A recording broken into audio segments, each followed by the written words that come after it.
Hello प्यारे बच्चों, कैसे हो आप प्यारे बच्चों। इस वीडियो में हम आपका जो क्लास 12th का मॉडल पेपर आरबीएसई बोर्ड ने 2023 का पब्लिश किया है, हम उसको करेंगे। तो देखिए स्टूडेंट्स, अभी हम बात करेंगे इंग्लिश कंपलसरी की। तो इंग्लिश कंपलसरी में क्लास 12th के अंदर आपको दिया गया है, पहला है एक पैसेज, जिस पैसेज को आपको ध्यान से पढ़ना है और इसके बाद में इसके क्वेश्चंस दिए गए हैं 10, जिनका आपको आंसर देना है। तो पैसेज आप पढ़िएगा और उसके बाद आंसर आप निकालिएगा। मैंने आपके लिए डायरेक्ट कुछ आंसर निकाल रखे हैं, आप उन्हें टैली कर कर अपने आंसर मिला लीजिएगा। स्टार्ट करते हैं। फर्स्ट क्वेश्चन है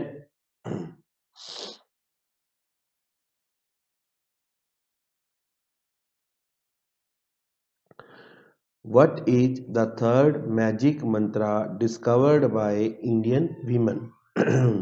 भारतीय महिलाओं द्वारा खोजा गया तीसरा जादुई मंत्र क्या था? इसका आंसर है the third magic Mantra discovered by Indian women is energy is a stretchable concept. जो तीसरा जादुई मंत्र भारतीय महिलाओं द्वारा डिस्कवर किया गया, खोजा गया, वो है energy is a stretchable concept. Second है name the fashion capitals of world. दुनिया की फैशन की राजधानियां बताइए। तो इसका आंसर है Milan and Paris are some of the fashion capitals of the world.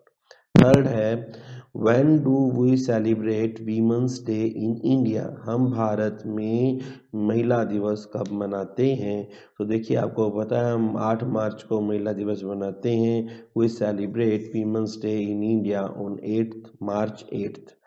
Next है what is responsible for the revolution in the fashion in India. Bharat में fashion में क्रांति के लिए कौन जिम्मेदार है? इसका आंसर है the success of India's beautiful women is responsible for a huge revolution in the fashion in India. जो भारत की सुंदर महिलाओं की सफलता है, वो भारत में फैशन में बड़ी क्रांति के लिए जिम्मेदार है। फिफ्थ है when did the women's day celebration receive a major boost. Bharat में महिला दिवस का जो सेलिब्रेशन है उसे सबसे ज़्यादा मेजर बूस्ट, सबसे ज़्यादा तेजी कब मिली? It received a major boost during the tenure of prime minister Indira Gandhi and Rajiv Gandhi. प्रधानमंत्री इंदिरा गांधी और राजीव गांधी जी के समय में इसे एक मेजर बूस्ट मिला। सिक्स्थ क्वेश्चन है what kind of fashion was prevalent during 80s। 1980 के दशक में किस प्रकार का फैशन चलता था? उसका आंसर है the basic salwar kameez kind of fashion was prevalent during 80s। 80 के समय में सलवार कमीज टाइप का फैशन चलता था। अब आपको इसमें से एक वर्ड बताना है जो कि मतलब जिसका जो वन वर्ड है वो पैसेज में से लेना है। पहला है sell good to another country. जो चीज़ें हम दूसरे देश को बेचते हैं उसे हम कहते हैं export. Having practical knowledge of something, जैसे किसी चीज़ की प्रैक्टिकल नॉलेज है उसे हम कहते हैं सावी। The social position of somebody in relation to others. जब हम एक व्यक्ति की दूसरे व्यक्ति की समाज में परिस्थिति की तुलना करते हैं उसे हम कहते हैं स्टेटस। क्वेश्चन सेकंड है, अब यहाँ पर क्या है हमें एक और पैसेज दिया गया है, ठीक है। जिस पैसेज को के आंसर जो है हमें देने हैं, तो ये पैसेज आप पढ़िएगा, आंसर आप दीजिएगा, मैं आपको उसके कुछ आंसर्स बताता हूँ, आप उसे टैली कर लीजिएगा। तो ये है when did Gandhi ji's wife escape death through serious illness for the first time. तो जब गांधी जी की वाइफ जो थी उनको वो गंभीर बीमारी से पहली बार मौत के मुंह से जाने से कब बची थी? आफ्टर सत्याग्रह, ड्यूरिंग सत्याग्रह, सत्याग्रह के बाद, सत्याग्रह के बीच में, आफ्टर द कंप्लीशन ऑफ सत्याग्रह, सत्याग्रह पूरा होने के बाद, या नन ऑफ दिस, इनमें से कोई। तो इसका आंसर है बी ड्यूरिंग सत्याग्रह। सत्याग्रह के दौरान गांधी जी की वाइफ बीमार हो गई, सीरियस हो गई और मरते मरते बची। What was the condition of Kasturba Bai at the second time when he escaped that? दूसरी बार मौत के मुंह से बचते समय कस्तूरबा जी की कंडीशन कैसी थी? Too strong to sit up in the bed, वो इतनी मजबूत थी कि वो बेड में बैठ सकती थी। Too weak to sit up in sofa, वो सोफा में बैठने के लिए भी बहुत कमज़ोर थी। बिकेम अनकॉन्शियस फॉर एवर, हमेशा के लिए बेहोश हो गई। Too weak to sit up on bed, वो इतनी कमज़ोर थी कि वो बेड पर भी नहीं बैठ सकती थी। इसका आंसर है डी। नेक्स्ट है, what did the doctor want to give Kasturba Bai when her conditions became worse? जब कस्तूरबा बाई की कंडीशन बहुत ज़्यादा ख़राब होगी तो डॉक्टर उन्हें क्या देना चाहते थे? इसका आंसर है क्या बीफ और मिंट टी या बीफ टी ओनली? इसका आंसर है बीफ टी ओनली। फोर्थ है, to save the patient's life a doctor may deceive his, देखिए पेशेंट की ज़िंदगी बचाने के लिए डॉक्टर किसको धोखा दे सकता है? पहला है पेशेंट को, रिलेटिव को, देखिए वो दोनों को ही धोखा दे सकता है, इसलिए इसका आंसर है C, both A and B. Choose from the following opposite to not achieving what you wanted, देखिए ये जो लाइन है इसका मतलब not achieving what you wanted, आप जो चाहते हैं उसे प्राप्त नहीं कर पाते हैं। इसका अपोजिट क्या है? इस शब्द का विलोम शब्द क्या है? इसका आंसर है देखिए अपोजिट चूज करना है आपको, तो यहाँ पे हमें टीचर ने गलत कर लिया, ये है successful. Not achieving what you wanted, आपको जो चाहते हैं वो आपने पाया नहीं, इसका अपोजिट है सक्सेसफुल, इसका आंसर आएगा C, successful. Choose from the following the synonym, synonym of feeling of fear of worry, ये सिनोनिम होता है समानार्थी कि डर या चिंता की भावना, इसका सिनोनिम क्या होगा? इसका सिनोनिम है एंग्जाइटी। अब सेकंड है, क्वेश्चन थर्ड है, इसमें आपको एक नोटिस लिखना है, ठीक है बच्चों, आपको एक नोटिस लिखना है चिल्ड्रन डे के ऊपर। और यहाँ पे जो एक बात आप हमेशा याद रखना, नोटिस एक डब्बे के अंदर लिखना होता है और यहाँ पर आपको ना सब कुछ दिया होता है, बस थोड़ा बहुत आप बना लो, आपका नोटिस बन जाता है। जैसे यहाँ पर आपको एक स्कूल का नाम दे रखा है, अगर नहीं दे रखा है तो आप अपने स्कूल का नाम लिखो, government senior secondary school Junagadh, ये पहली लाइन होती है हमेशा नोटिस में। फिर इसके बाद लिखना होता है नोटिस, फिर यहाँ पे डेट डालनी होती है और फिर यहाँ पे वो नोटिस में लिखा होता है भी किसका नोटिस देना है, तो यहाँ पे दिया हुआ है चिल्ड्रंस डे सेलिब्रेशन, ठीक है। अब आगे है, this notice is to inform all the students that, अब ये इतना सा फिक्स है कि ये नोटिस किसके लिए है? On the occasion of children day, बाल दिवस के दिन पर हमारा school, our school has organized a list of function and other co-curricular activities in the school on the date 14 नवंबर 2023। बाल दिवस के दिन हमारा स्कूल काफ़ी सारे फंक्शन और बाकी सह शैक्षणिक गतिविधियां आयोजित कर रहा है स्कूल में 14 नवंबर 2023 को। Several competition will be held on this day, आज के दिन बहुत सारे कंपटीशन होंगे। The students willing to participate in multiple activities can submit their name to their respective class teachers, जो स्टूडेंट्स अलग अलग गतिविधियों में भाग लेना चाहते हैं वो अपने अपने क्लास टीचर को अपना अपना नाम लिखवा दें। For a detail information about the contest of the day join our respective principal sir in the morning assembly tomorrow, which means 11th November 2023।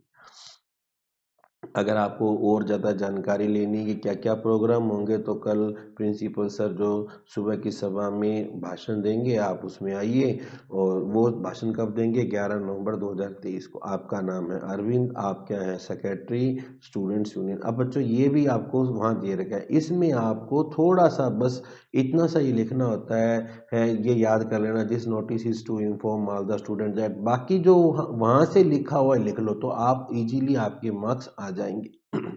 फिर एक डब्बा बना दो, या इसके बाद में एक इसका अथवा में एक क्वेश्चन था इसके अथवा में एक क्वेश्चन था जो कि आपको ये था कि आपको किसी फ्रेंड ने अपने बेटे के MBA कंप्लीट करके आने पर बुलाया पार्टी में, आपको यस करना है। तो ये देखिए, ये एड्रेस मैंने ही लिखा है, 56 Gautam enclave new Delhi.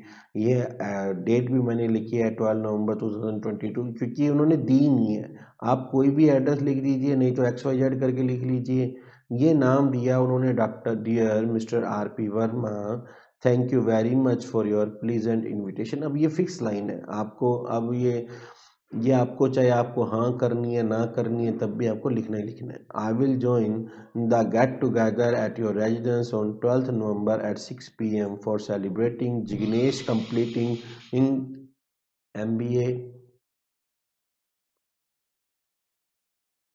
MBA from Australia and safely return to India। तो अब इस लाइन में, ये लाइन वहीं से उठाई है मैंने, क्योंकि मैंने यस करना है। I will join the get together at your residence, जो आपके रेजिडेंस पर आपके, यहाँ पे भी स्पेल, ये जो आपके घर पर गेट टुगेदर होगी, उस गेट टुगेदर 12 नवंबर को 6 बजे जो आपके घर पर गेट टुगेदर होगी, उस गेट टुगेदर में मैं जरूर आऊँगा।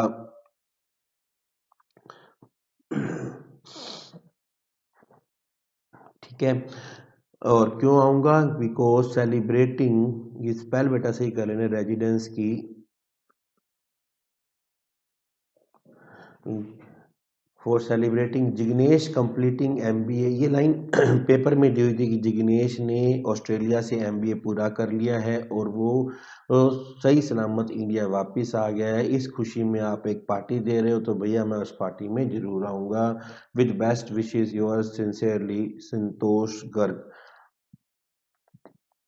और वैसे तो इनफॉर्मल रिप्लाई है, योर्स सिंसियरली के बदले योर फ्रेंड भी लिख सकते हैं, लेकिन आप योर सिंसियरली लिखना एग्जाम में। ठीक है, अब आंसर 14, इसमें आपको क्या था कि आपको, आप ओम या अंगद, ऐसा ही नाम दिया हुआ है, ओम ब्रैकेट में अंगद, यानी कि आपका शॉर्ट नेम है ओम, वैसे आपका पूरा नाम है अंगद। आप एक रिपोर्टर हैं और आपने देखा कि कोटा में ऐसे करके एक पार्टी के अंदर फूड पॉइजनिंग हो गई थी, आपको उसके ऊपर एक रिपोर्ट देनी है। तो रिपोर्ट दीजिए, देखिए, food poisoning by Om Angad reporter, Kota 12th November, Kota 12 November, the night celebrations of a marriage party in the community hall were spoiled when a group of guests started feeling nausea and vomit। कहता है कि marriage community hall के अंदर जो marriage party चल रही थी, उस मैरिज पार्टी का प्रोग्राम खराब हो गया जब कुछ मेहमान जो हैं उनको उल्टी दस्त वगैरह लगने लग गए, उनको नोजिया और वॉमिट आने लग गए। Later other started complaining too, बाद में बाकियों ने भी शिकायत करनी शुरू कर दी, भी हमें भी उल्टी वगैरह हो रही है। This is of course was notice to happen when they ate milk products. ये तब हुआ जब उन्होंने वहाँ पर जो मिल्क प्रोडक्ट थे वो खाए। But before anything could be done to prevent it, बस इससे पहले कि वो इसको रोकने के लिए कुछ कर पाते, mass food poisoning already had taken place. तो बड़ी मात्रा में मास फूड पॉइजनिंग मतलब ज़्यादातर लोगों ने तो वो डेयरी प्रोडक्ट खा लिए थे, इसलिए सबको फूड पॉइजनिंग हो गई। Soon the laughter of happiness was overshadowed by cries of people. इसके बाद में क्या हुआ, लाफ्टर ऑफ हैप्पीनेस, जो खुशियों की हंसी थी, वो किस में बदल गई, लोगों की कराहों में। The arrangement of doctors were made at the earliest and immediate medical treatment was given. फटाफट डॉक्टरों का जुगाड़ लगाया गया और लोगों को फटाफट इमीडिएट मेडिकल ट्रीटमेंट दिया गया। Things seems to come under control in an hour or two. 1-2 घंटे के अंदर स्थिति कंट्रोल में आ गई। But the exact reason for the poisoning is still mystery. पर जो पॉइजनिंग का, जहर का एग्जैक्ट रीजन था ना, वो अभी पता नहीं चल पाया है। ठीक है। इसके बाद में एक हमें पैराग्राफ दिया हुआ है इसका अथवा में, मैं आपको अथवा वाले भी करवाऊंगा ताकि आपकी कहीं कोई दिक्कत नहीं आनी चाहिए। अच्छे से तैयारी करो बच्चों, अच्छे अच्छे मार्क्स आए आप लोगों के, हमारी यही दुआएं हैं। अगर आपको 12th के चैप्टर्स करने हैं, हमने लगभग करवा रखे हैं। हमारा एक ऐप भी है, आप ऐप पर भी चैप्टर कर सकते हो। फीस भी हमारी नॉर्मल सी है, आप वहाँ भी कर सकते हो और फ्री में भी कर सकते हो, जैसा आपका मन करे आप वैसा कर सकते हो। आपको अथवा में एक चैप्टर एक क्वेश्चन दिया हुआ है कि आपको एक पैसेज दिया हुआ है, उसको आपको पढ़कर उसकी हिंदी करनी है। मैंने उसकी हिंदी की, आप देख लीजिए और आप पहले आप खुद कर कर देखिएगा ताकि आपको पता चल सके कि हमने जो हिंदी की है और सर ने जो हिंदी की है उसमें क्या फ़र्क है। एक महान पुस्तक की कसौटी यह है कि हम उसे केवल एक ही बार पढ़ना चाहते हैं या एक से अधिक बार पढ़ना चाहते हैं। वास्तव में यदि कोई महान पुस्तक है जिसे हम दूसरी बार पढ़ना चाहते हैं, तब जब हम उसे दूसरी बार पढ़ते हैं तो दूसरी बार पढ़ते समय हमें पहली बार से अधिक नए अर्थ मिलते हैं और नए शब्दों की सुंदरता हमें पुस्तक में दिखाई देती है। इस लाइन का मतलब ये है कि जब हम पहली बार पढ़ते हैं ना पहली बार हम कोई भी नॉर्मल बुक पढ़ते हैं तो हमें कुछ खास फर्क नहीं पड़ता। जब कोई बुक बहुत अच्छी होती है तो वो एक ग्रेट बुक, महान बुक होती है, और जब हम उसे दूसरी बार पढ़ते हैं तो हमें शब्दों के नए नए अर्थ समझ में आते हैं और हमें अच्छे अच्छे नए नए शब्द भी मिलते हैं। अगर एक पढ़ा लिखा और अच्छे पाठ्य स्वाद वाला व्यक्ति किसी पुस्तक को दोबारा नहीं पढ़ना चाहता है तो वह पुस्तक बहुत ज़्यादा गुणवान नहीं है, पर हमें किसी एक व्यक्ति के निर्णय को ध्यान में नहीं रख सकते हैं। आपने कहा कि साहब मैं तो पढ़ा लिखा हूँ और मेरी जो टेस्ट है वो भी अच्छा है, लेकिन पुस्तक मुझे अच्छी नहीं लगी, तो इसका मतलब ये नहीं कि आपको अच्छी नहीं लगी वो अच्छी नहीं है। बहुत सारे व्यक्तियों के विचार ही किसी पुस्तक को महान बनाते हैं, क्योंकि जो महानतम आलोचक होते हैं कई बार उनके विचार भी गलत हो सकते हैं। बहुत सारे लोग कहते हैं कि साहब बुक बेकार है, तब आप मानो कि ये बुक बेकार है, क्योंकि कई बार जो बड़े बड़े एक्सपर्ट होते हैं ना उनके विचार भी गलत हो सकते हैं। अगला 5वां क्वेश्चन है, इसके अंदर आपको क्या है, एक लेटर लिखना है। ये एड्रेस उन्होंने वहीं दिया हुआ है, रामनगर कॉलोनी, चूरू, 20 नवंबर 2022, मिस्टर MS मैसर्स मोहन पुस्तक मंदिर, 19 चौड़ा रास्ता, Jaipur. Subject non compliance of order. आपको जो मैंने ऑर्डर दिया था आपने पूरा नहीं किया। Dear sir, I place an order for few books with you on 1 November 2022। वो कहता है कि साहब मैंने ना 1 नवंबर 2022 को आपको कुछ किताबों के लिए ऑर्डर दिया था। I have already sent you a money order number 528 dated 2 November 2022 for the required amount. जितना भी आपका बिल बना था आपने मुझे बताया, मैंने उतनी अमाउंट का आपको एक पे ऑर्डर भी भेज दिया, मनी ऑर्डर भी भेज दिया, जिसका नंबर 528 है। आई रिग्रेट टू से, मुझे कहते हुए बड़ा दुख हो रहा है, that books have not been received to date. आज तक वो किताबें नहीं मिली। This non compliance of the order has disturbed me. अब इससे मैं बड़ा परेशान हो गया। साहब आपने ऑर्डर की बुक्स नहीं भेजी है। The books ordered are urgently, very urgently needed. उनकी तो किताबों की बहुत जल्दी ज़रूरत है। They were the books on English grammar that will help me to prepare for class 12th board exam. वो जो किताबें थी ना वो इंग्लिश ग्रामर की थी, जो कि मुझे 12th के बोर्ड एग्ज़ाम में बहुत हेल्प करेंगी। Since the books have not reached me my studies are getting disturb. जब से किताबें मुझे नहीं मिली है मेरी तो पढ़ाई ख़राब हो रही है। Kindly dispatch the books as early as possible. जितना जल्दी हो भैया किताबें भेजो। If they are not received within a week the order will stand cancelled. अगर एक हफ्ते में नहीं आई तो ऑर्डर कैंसिल मानना। I will appreciate your immediate attention to this matter. अगर आप इस मैटर पर तुरंत ध्यान देंगे तो मैं आपकी सराहना करूंगा। Your faithfully Satish Gupta. ये नाम और एड्रेस ये सब उसने वहीं किए रखे थे। आपके हाथ में बोर्ड पेपर होगा, आप देख लेना। ठीक है बच्चों, एक और इसके बाद में उन्होंने दिया था कि यहाँ पे आपको अपने स्कूल का नाम भरना है, क्योंकि उसने स्कूल का नाम नहीं दिया था। 17 नवंबर 2022 उन्होंने कहा था कि आप टाइम्स ऑफ इंडिया के एडिटर को एक लेटर लिखो। Editor Times of India, MG Marg, New Delhi. आप जयपुर का भी लिख सकते हो address. Sir madam, subject inconvenience cause to public due to protest and demonstration. जो जनता धरना और ये जो लोग ये धरना और प्रदर्शन करते हैं, इससे जनता को कितनी ज़्यादा असुविधा होती है। It has come to our notice that in recent times, अब हमें ये ध्यान में आया है कि आजकल public demonstration cause a lot of disturbance in daily routine of common man. आम आदमी की ज़िंदगी में जो धरने प्रदर्शन है वो बहुत ज़्यादा तकलीफ पैदा करते हैं। Today I am writing to you to highlight the need to discourage such demonstration and disturbance by public on highway, which cause a great loss of time and opportunity for many। तो कहता साहब, आज मैं आपको इसलिए लिख रहा हूँ कि आप थोड़ा इस बात को बताओ कि जो ये धरना प्रदर्शन जनता हाईवे पर करती है, जिसके कारण बहुत समय का और लोगों के लिए अपॉर्चुनिटी का बहुत नुकसान होता है, इसे डिस्करेज करने की ज़रूरत है, इसे कम करने की ज़रूरत है।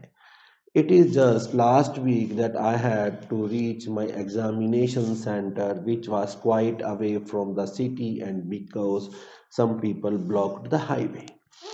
अभी कहता है कि पिछले हफ्ते की बात है कि मुझे अपने पे एग्ज़ाम सेंटर पर पेपर देने के लिए जाना था, जो शहर से थोड़ा दूर था, और क्योंकि कुछ लोगों ने हाईवे को ब्लॉक कर रखा था, I almost missed my entrance examination. तो मैं तो भैया एंट्रेंस एग्ज़ाम को चूकते चूकते बचा। I am a student who aspires to become doctor.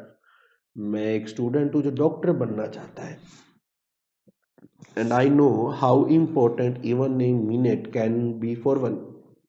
और मैं जानता हूँ कि एक आदमी के लिए ना 1 मिनट भी बहुत कीमती होता है। अगर 1 मिनट पहले डॉक्टर के पास पहुँचे तो शायद आप बच जाओ, 1 मिनट बाद पहुँचे तो मर जाओ। Not only it cause harassment but also loss of public property, time and missing of important assignments। ना केवल इससे हरासमेंट होता है बल्कि पब्लिक प्रॉपर्टी का नुकसान होता है, टाइम और जो इम्पोर्टेंट आपके असाइनमेंट होते हैं वो भी मिस होते हैं। It also affects emergency services such as ambulance due to road blockage, which at times costs lives of many strikes, affect the production of essential goods and services and people who earn their livelihood on daily basis।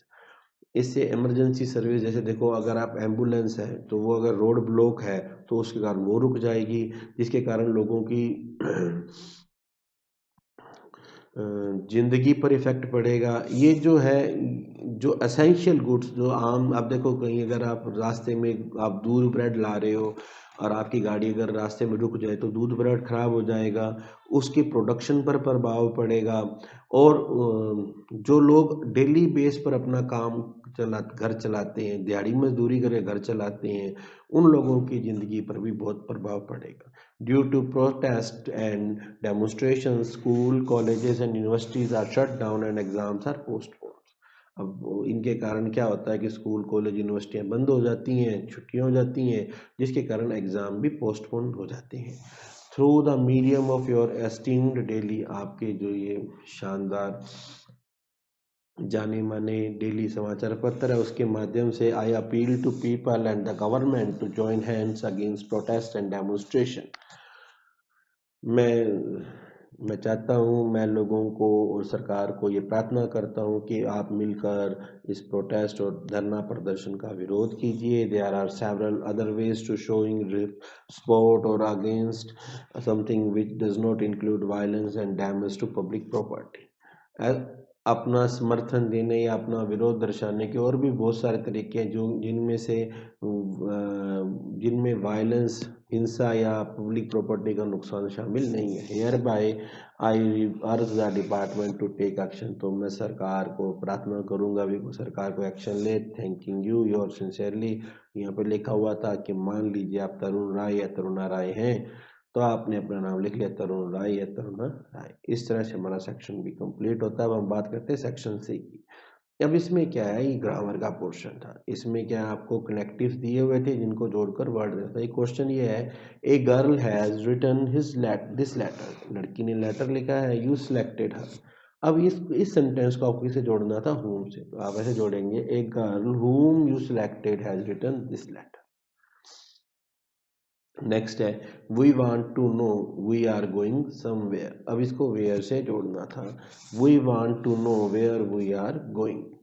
अब इसके बाद में क्या हुआ कि दो sentence को आपने एक सेंटेंस में देना था, सेंटेंस कौन सा होगा, यहाँ लिखा हुआ है, जैसे ये है he felt tired he sat down to rest, ये सिंपल सेंटेंस में जोड़ना है, being tired he sat down to rest, और ये सेंटेंस को कंपाउंड सेंटेंस में जोड़ना है, I am in the right you are in the wrong, I am in the right comma but you are in the wrong, इस तरह से आप इसको जोड़ेंगे।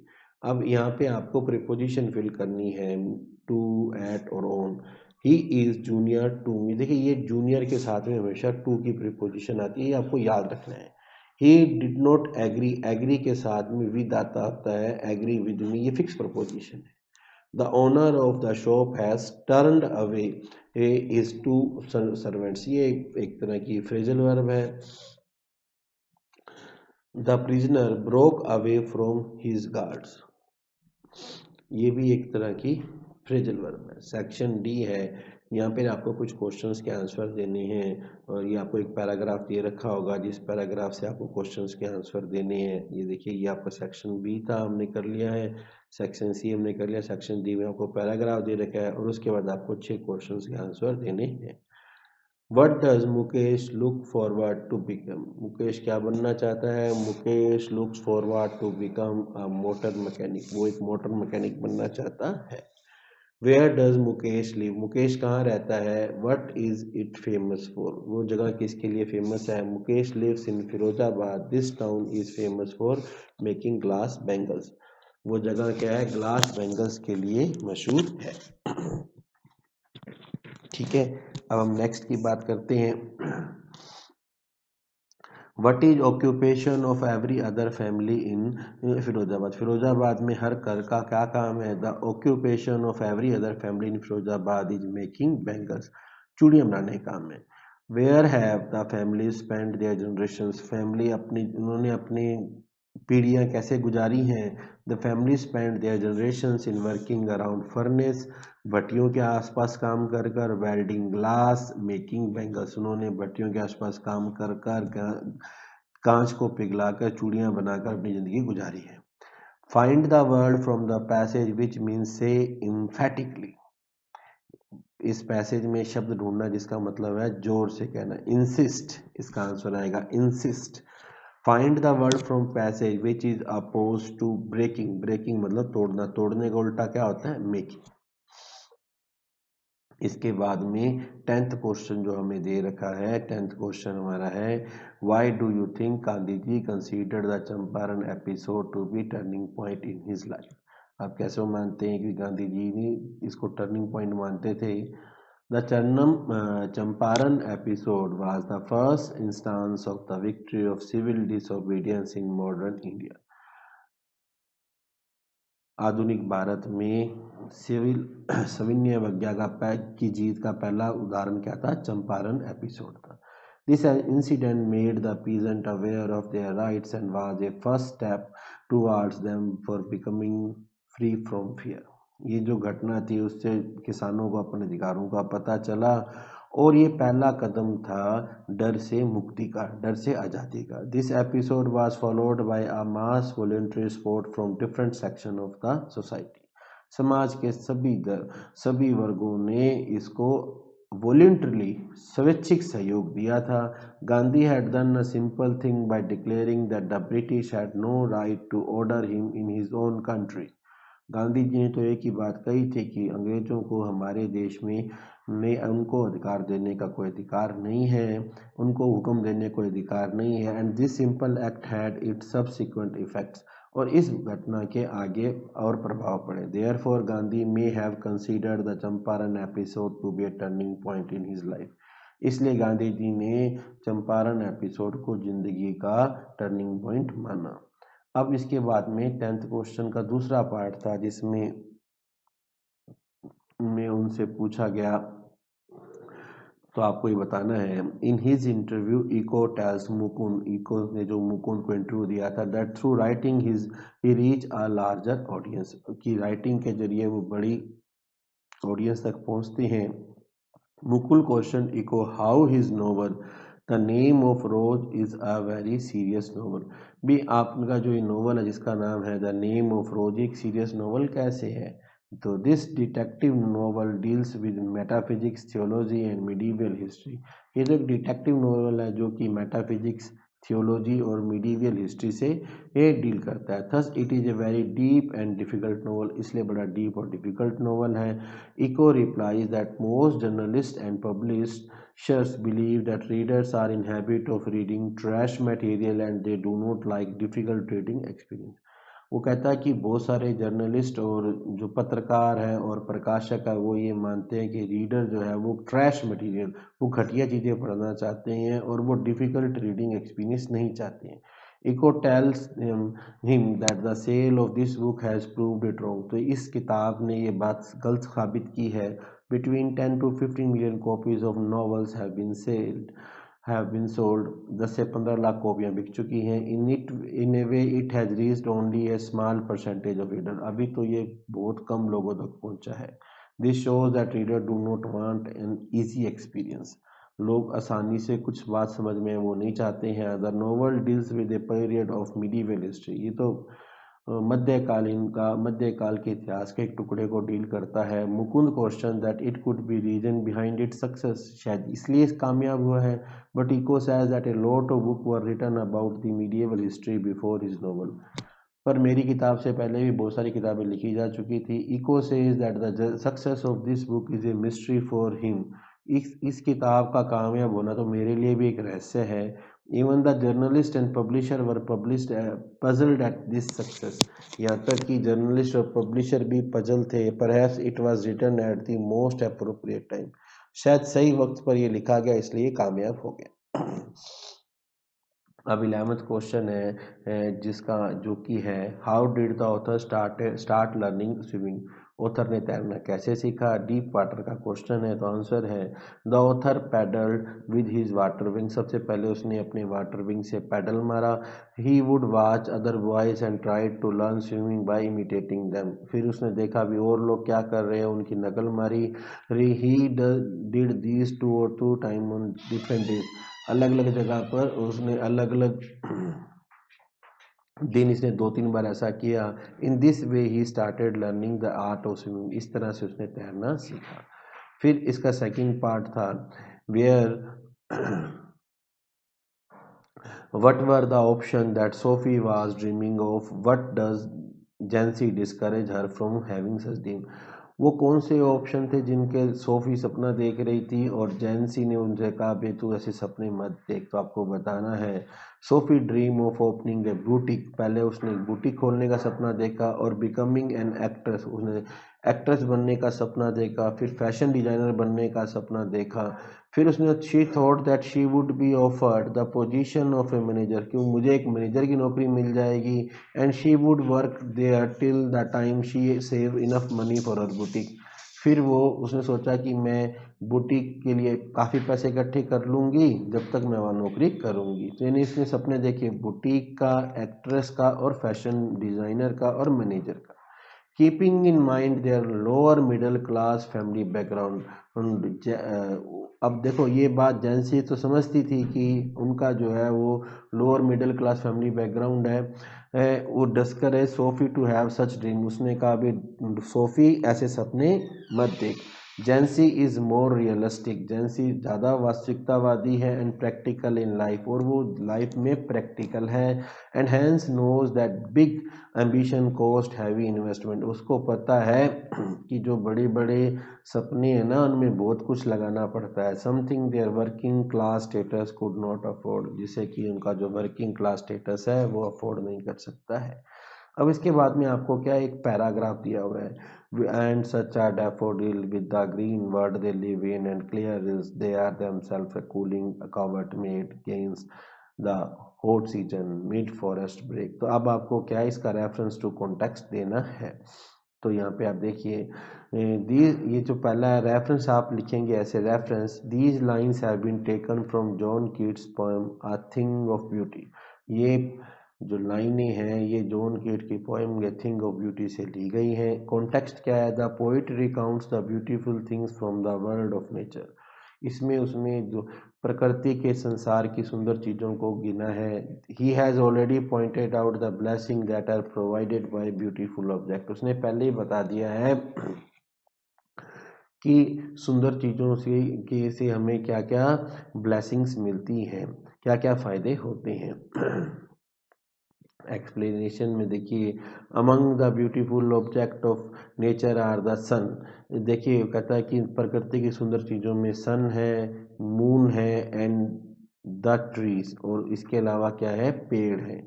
विच sprout new leaves to give cool shade to the innocent sheep, जो कि नई पत्तियों को देकर मासूम भेड़ के लिए छाया देते हैं। Similarly there are yellow daffodil in the midst of greenery. इसी तरह से हरियाली के बीच में सुनहरे नरगिस के फूल हैं। And there are rivers of clear water that thick undergrowth on their bank to keep themselves cool in the hot season. इसके अलावा साफ पानी की नदियां हैं जिनके किनारों पर बहुत सारे पेड़ उगे हैं, जिसके कारण वो गर्मी में ठंडक का एहसास देते हैं। And there is a thick mass of fern in middle of forest that bear sweet smelling musk. इसके अलावा जंगल के बीच में बहुत सारे फर्न हैं जिनसे कि एक सुंदर कस्तूरी की जैसे प्यारी सी खुशबू आती है। एक इसके बाद उन्होंने ना एक पैसेज और दे रखा है। ये पैसेज इन्होंने दे रखा है अब इस पैसेज को आपको करना है। These lines have been taken from Robert Frost poem a road side stand. ये लाइनें रोड साइड स्टैंड से ली गई हैं। कॉन्टेक्स्ट है, the poet bring out the pain and suffering of poor villagers who try to earn some money by selling their product selling their product at the road side stand. अब देखो इसमें उसने उन गरीब किसानों, गरीब गांव वालों का दुख दर्द बताया है जो कि सड़क के किनारे खड़े होकर अपना प्रोडक्ट बेचकर कुछ पैसे कमाना चाहते हैं। The poet said that so call injury to landscape caused by the boards of stand keeper is not much sorrow of villagers.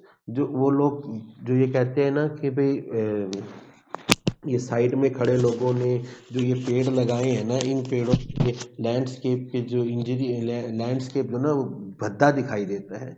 ये कहता है कि वो लोग ना गांव वालों को दुख दर्द की कोई बात नहीं करते हैं। Which no one talk and which no one understand. जो कोई जिस इसको कोई बात भी नहीं करता और कोई इसको समझ भी नहीं सकता है। The stand keeper put his stand in a place which is far from the city. उस बेचारे ने तो अपना स्टैंड जो है वो ऐसी जगह लगाया जो शहर से बहुत ज़्यादा दूर है। He want to earn some money, यहाँ कैम नहीं अर्न आएगा, यहाँ वो कुछ पैसा कमाना चाहता है by selling his good to passing city people. जो यहाँ से जाने वाले शहर के लोग उनको बेचकर कुछ पैसा कमाना चाहता है। He wants to raise a little his standard of living with the money so earn. इस तरह से वो कुछ पैसा कमाकर अपना अपना थोड़ा सा स्टैंडर्ड बढ़ाना चाहता है। He wants to live a comfortable life as shown in films and produced promised by the party in power.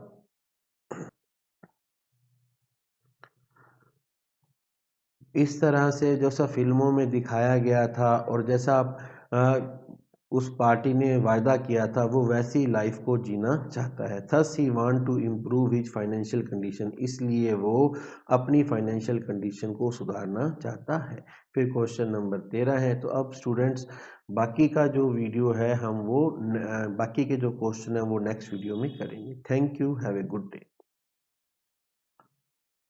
So students, question number 13 है, write a brief summary of the poem Keeping Quiet in your own words। आपको अपने शब्दों में poem Keeping Quiet की summary बतानी है। तो मैंने ये summary नोट की है। In this poem the poet has emphasized the need to introspect। Introspect होता है अंतर्दर्शन करना। तो इसमें पोइट ने emphasize किया है, जोर दिया है कि हमें अपने आप को अपने मन के अंदर झांकने की जरूरत है। And bring in the spirit of brotherhood among the people of the world. और हमें जो दुनिया के लोग हैं उनके बीच में भाईचारे की भावना को बढ़ाना चाहिए। He wants people to stop talking and stop all movements symbolizing agitation and restlessness till he counts 12. वो कहता है कि जब तक मैं 12 गिनूं ना तब तक आप लोग टॉक करना बंद कर दो, बात करना बंद कर दो, सारी मूवमेंट रोक दो। ये जो सारी मूवमेंट रोक दो मतलब हिलना डुलना बंद कर दो, इसका मतलब ये है कि जो आपके अंदर एगिटेशन है जो रेस्टलेसनेस है आप वो सबको रोक दो। That is a short period of time. ये जो मैं 12 तक गिनूंगा ये एक छोटा टाइम है। These movements of silence would be strange and exotic because in our mundane life we are working towards achieving selfish goal regardless of others requirement and emotions. जो ये हम 12 मिनट तक थोड़ी देर तक जब तक मैं 12 बोलूँगा तब तक आप चुप रहोगे, ये थोड़ा-सा आपको अजीब लगेगा, एक्सोटिक लगेगा, बड़ा अलग-सा लगेगा। क्योंकि हमारी जो मंडेन लाइफ़ है, हमारी जो डेली लाइफ़ है, उसमें हम क्या कर रहे हैं, हम सेल्फिश गोल की तरफ जा रहे हैं। हमारे जो लक्ष्य हैं ना, वो बड़े ही ज़्यादा सेल्फिश हो गए हैं, लालची हो गए हैं। हमें दूसरों की रिक्वायरमेंट जो दूसरों को क्या ज़रूरत है, उनके क्या इमोशन, हमें उसका कोई ध्यान नहीं रहता। हम सिर्फ अपने ही सेल्फिश गोल की तरफ करते हैं। Hence this sudden silence would give us an opportunity to introspect. तो जब ये 12 तक हम शांत रहेंगे, अचानक से जो हमें साइलेंस मिलेगा, इससे हम अपने आप के अंदर झांकेंगे, इंट्रोस्पेक्ट करेंगे, अंतर्दर्शन करेंगे। Since we would not speak for a while, हम थोड़ी देर तक नहीं बोलेंगे। Barriers between community would break. जब हम आपस में बोलेंगे नहीं तो जो हमारे समुदाय हैं उनके बीच में जो बैरियर हैं वो टूट जाएंगे and a sense of brotherhood with prevail. तो सबके बीच में भाईचारे की भावना बढ़ जाएगी। Man would get an opportunity to realise, इंसान को एक मौका मिलेगा यह समझने का how he is destroying nature, कि वो कैसे प्रकृति को बर्बाद कर रहा है, and how he is arming himself, कैसे वो खुद का नुकसान पहुंचा रहा है। Futile wars against man and nature would be arrested and a new feeling of unity would be experienced. जो हमने इंसान और प्रकृति के खिलाफ हमने बेकार की लड़ाइयाँ छेड़ रखी हैं वो रुक जाएंगी और हमारे बीच में एक नई तरह की एकता की भावना जो है वो हमें महसूस होगी। The poet does not want his desire for inactivity to be misunderstood as a state of uselessness और इनएक्शन। वो ये नहीं कहता कि जब तक मैं 12 गिनूं तब तक आपने कोई काम नहीं करना है। आप ये मान लो कि ये तो एक तरह से बेकार बैठना हो गया, यूजलेसनेस हो गया या इनएक्शन का होगा। कहता ये ऐसा मत मानो। He wants man to learn a lesson from earth. वो चाहता है कि इंसान धरती से एक पाठ सीखे, एक सबक ले। The earth appear to be inactive, धरती भी इनएक्टिव लगती है, येट इट सेल्फलेसली प्रोडक्टिव, लेकिन ये बिना किसी लालच के उपजाऊ है। Man too could be productive and progressive without any aggression, selfishness and urge for destruction. इंसान भी इसी तरह से प्रोडक्टिव बन सकता है, प्रोग्रेसिव तरक्की करने वाला बन सकता है अगर उसमें कोई एग्रेशन ना हो, कोई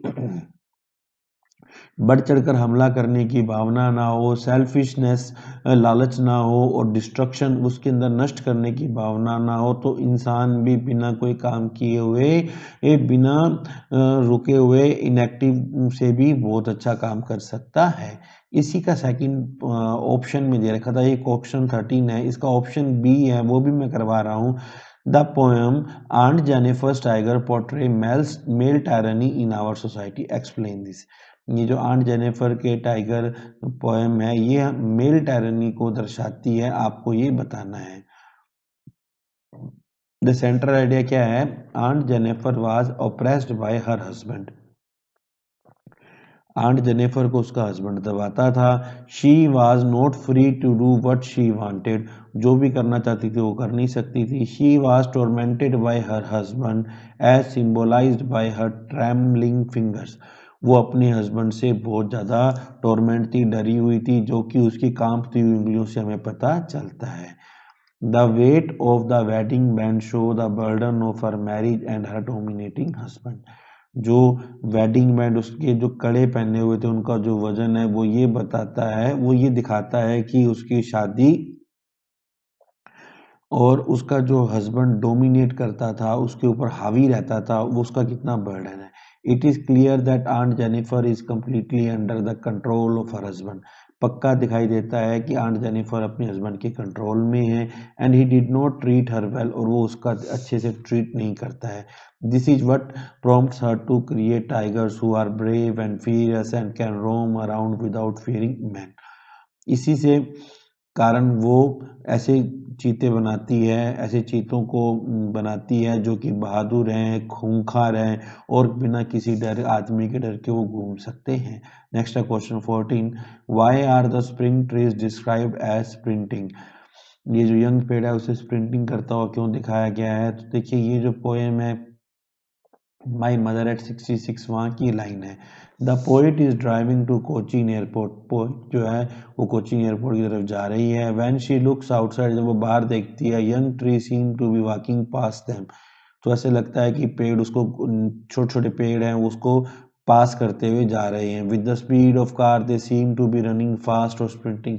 ऐसे लगता है कार की स्पीड करने से लगता है जैसे वो पेड़ स्प्रिंट कर रहे हैं, दौड़ रहे हैं। The poet presents A contrast her dosing old mother and sprinting young trees. इसलिए पोइट यहाँ पे हमारे सामने एक कॉन्ट्रास्ट प्रेजेंट करती है कि उसकी जो मदर है, बूढ़ी माँ है, वो तो डोज कर रही है, वो तो सो रही है, और जो पेड़ हैं वो स्प्रिंट कर रहे हैं, भाग रहे हैं। इसका सेकंड और था, what message does the poet convey through this poem. इस पोएम के थ्रू कौन सा मैसेज दिया है उसने? Stephen Spender convey the message of social justice and class equality by presenting two contrasting and incompatible words.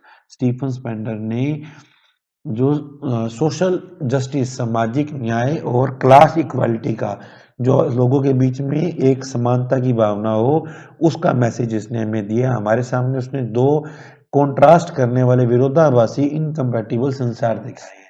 He provides a way out, उसने हमें एक रास्ता दिखाया है। For achieving any significant progress and development the gap between the two words must be abridged. वो कहता है कि किसी भी सिग्निफिकेंट प्रोग्रेस और डेवलपमेंट के लिए जो दोनों गरीब और अमीर है, दोनों के बीच का जो गैप है ना, वो कम होना चाहिए। This can only be done by breaking the barriers. और ये कब होगा? जब हम बीच में जो आने वाली दीवारें हैं ना, उनको हम तोड़ देंगे। That blinds the slum children in dark narrow cramped hole and lanes. वो कहता है कि जो जो दीवारें जिन्होंने इन झुग्गी झोपड़ी के बच्चों को अंधेरे, छोटे से दड़बे नुमा कमरे में, सड़कों में बंद कर रखा है, हमें उन्हें तोड़ देना चाहिए। Let them be made mentally and physically free to lead away happy life. हम उन्हें मेंटली, दिमाग से और शरीर से आज़ाद कर दें ताकि वो अच्छी खुशी भरी जिंदगी जी सके। Only then art, culture and literature will have relevance for them. तभी कला, संस्कृति और साहित्य जो है वो उनके लिए रेलिवेंट होगा, उनके लिए काम आएगा, वरना वो नहीं आएगा। सेकंड था, why what do you infer from Sam's letter to Charlie. Charlie के जो सैम को लेटर लिखा उससे हमें क्या पता चल रहा है? The way Charlie came across Sam's letter was surrounded in mystery. भी किस तरीके से चार्ली जो है वो सैम के लेटर चार्ली के पास आया, ये चीज़ थोड़ी सी रहस्य से भरी हुई थी। Among his oldest first day cover he found an, मतलब वो जो फर्स्ट डे कवर था उसमें उसको एक लिफाफा मिलता है। The envelope containing the letter bore the address of his grandfather. इस एनवलप के ऊपर एक एड्रेस लिखा था जो उसके दादाजी का था। It was written on July 1880 1904। 18 जुलाई 1994 में लिखा गया था। The post mark showed the picture of present Garfield. जो पोस्ट मार्क था वो प्रेजेंट गैरफील्ड की फोटो दिखाता है। Generally the first day cover has blank paper in them but this one contained a letter. Normally जो first day cover होते हैं उसके अंदर खाली कागज भेजे जाते हैं, इसके अंदर एक लेटर था। This letter was address to Charlie Lee, जो चार्ली के लिए था। In the letter Sam had inform Charlie that he was living on the third level. उसने बताया कि भाई मैं तो थर्ड लेवल पर रह रहा था। He had also told Charlie and his wife to keep looking for the third level. उसने कहा भी तुम और तुम्हारी पत्नी थर्ड लेवल ढूंढते रहो। Clearly the letter was a product of Charlie's imagination. इसका मतलब ये है कि जो ये जो लेटर है वो चार्ली की कल्पना से था। ओरिजिनली ऐसा कोई लेटर नहीं आया था। Question 15, in what way did Zitkala Sa rebel to save her hair from being shingled. Zitkala Sa ने किस तरह से अपने बाल बचाने की कोशिश की कि उसके बालों को काट के छोटा करे, तो किस तरह से कोशिश की। When Zitkala Sa knew that the authorities were cutting her hair, जब उसे पता चला कि वो लोग उसके बाल काटने वाले हैं, शी डिसाइडेड टू स्ट्रगल, उसने संघर्ष करने का निर्णय लिया। She escaped quietly upstairs and entered into a dim, large room duly covered with curtains. वो चुपचाप से सीढ़ियों से उतर के भाग गई और फिर वो एक अंधेरे से बड़े से कमरे में पहुंच गई जहां पर कर्टन से पर्दे थे। She hid herself under a bed. उसने अपने आप को एक बेड के नीचे छुपा लिया। In the name her hall was being in the hall her name was being called time and again. बार बार उसका नाम बुलाया गया, but she did not come out. पर वो वापस नहीं आई। All started making her deep search. लोगों ने उसका बड़ा ध्यान से खोजना शुरू किया। After all they find her hidden under a bed. फिर देखा कि वो एक बेड के नीचे छुपी है। They dragged her out and tied her to the chair. उन्होंने उसे खींचकर बाहर निकाला और चेयर के साथ बांध लिया। She opposed, cried, argued and went on shaking her head, but they cut off her thick braids. उसने विरोध किया, रोने लगी और फिर वो अपना सर हिलाती, लेकिन उन्होंने उसकी जो मोटी मोटी चोटियां थी वो काट दी। Who was Tiger King? Why did he get that name? Tiger king कौन था, उसे नाम कैसे मिला? Jilani Jung Bahadur, the king of Pratibandapuram, is known as the tiger king. जो जिलानी जंग बहादुर थे, जो कि प्रतिबंधपुरा के राजा थे, उन्हें टाइगर किंग के नाम से जाना जाता है। At the time of his birth the astrologers declared that the prince would have to die one day. जब उसका जन्म हुआ तो ज्योतिषियों ने कहा कि इसे एक दिन मरना होगा। The 10-day-old prince asked the astrologers to reveal the manner of his death. 10 दिन के बच्चे थे जो प्रिंस, उन्होंने पूछा कि ये बताओ मैं मरूंगा कैसे। The wise man were baffled at this miracle. वो लोग इस चमत्कार को देखकर हैरान हो गए। The chief astrologer said the cause of his death would be a tiger, कि तेरी मौत एक टाइगर के कारण होगी। The young prince growled and utter terrifying words. तो जो छोटा सा बच्चा था 10 दिन का, उसने बोला लेट टाइगर बीवेयर। तो टाइगर्स तुम बिल्कुल चौकन्ने हो जाओ। He decided to kill 100 tigers. वो कहता मैं 100 टाइगर्स को मारूंगा। He thus got the name tiger king. इस तरह से उसका नाम टाइगर किंग बना। What were the common features of all the stories told by Jack. जो जैक ने स्टोरी बताई, उन स्टोरी का एक कॉमन फीचर क्या था? Each new story had the same plot with a single variation in basic tale. हर एक जो नई कहानी है उसका प्लॉट वही रहता है, थोड़ा सा वेरिएशन होता है बेसिक टेल में। एक स्मॉल क्रिएचर, एक छोटा सा जानवर होता है, यूजुअली नेम्ड रोजर, जिसका नाम रोजर होता है। Roger fish, Roger squirrel, Roger chipmunk, ये सब उसके स्टोरी के अंदर रोजर के नाम हैं।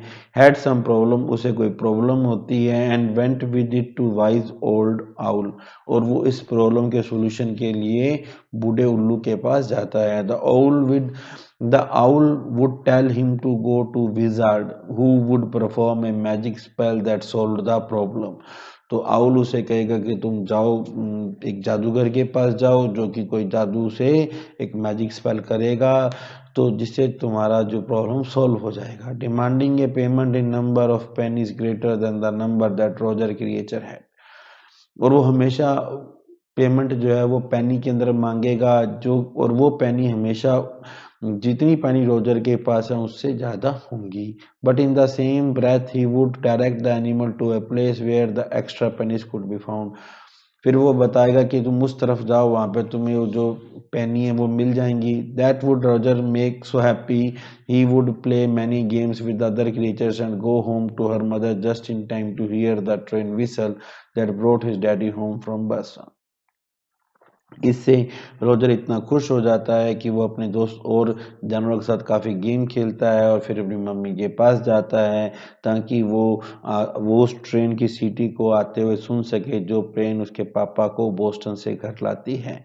Jack would describe their supper and the story would be over. फिर जैक अपना सफर के बारे में बताता है और इस तरह से स्टोरी एंड हो जाती है। अब हमारा 17th क्वेश्चन है, इन 10 years the Maharaja killed about, 10 सालों में महाराजा ने कितने मारे थे टाइगर? 70। कितने टाइगर मारे थे? 70 टाइगर मारे थे भाई। In Gondwana the animals found were, Gondwana में कैसे एनिमल पाए गए? मैमथ पाए गए थे। The words written on the cap of soldier were, उस सोल्जर की कैप पर क्या शब्द लिखे थे? ए यूएस नेवी लिखा था। The wise old owl sent Roger Skunk to get help to, अब देखिए ये जो कहानी है उसमें बुद्धिमान आउल ने रोजर श्रंक को किसके पास भेजा था? जो के पास भेजा था। What did Mr Lamb use to make jelly, Mr Lamb किसका प्रयोग करके जली बनाते थे? क्रैब एप्पल का, उनका एप्पल का फार्म था। Jackson was the senior prisoner officer of D wing, Jackson कहाँ का सीनियर प्रिजनर ऑफिसर था? डी विंग का। तो इस तरह से प्यारे बच्चों ये जो हमारा फर्स्ट है ये आपका पेपर है ये एंड होता है। बच्चों अगर आपको इसका वीडियो चाहिए हो तो नीचे डिस्क्रिप्शन में मैंने अपने ऐप का लिंक दिया है, वहाँ से आप ऐप डाउनलोड कर लीजिए। वहाँ पर आपको थोड़ी सी पेमेंट में आपको ये PDF भी मिल जाएगा और ये वीडियो भी आपको फ्री में मिल जाएगा। Thank you, have a good day.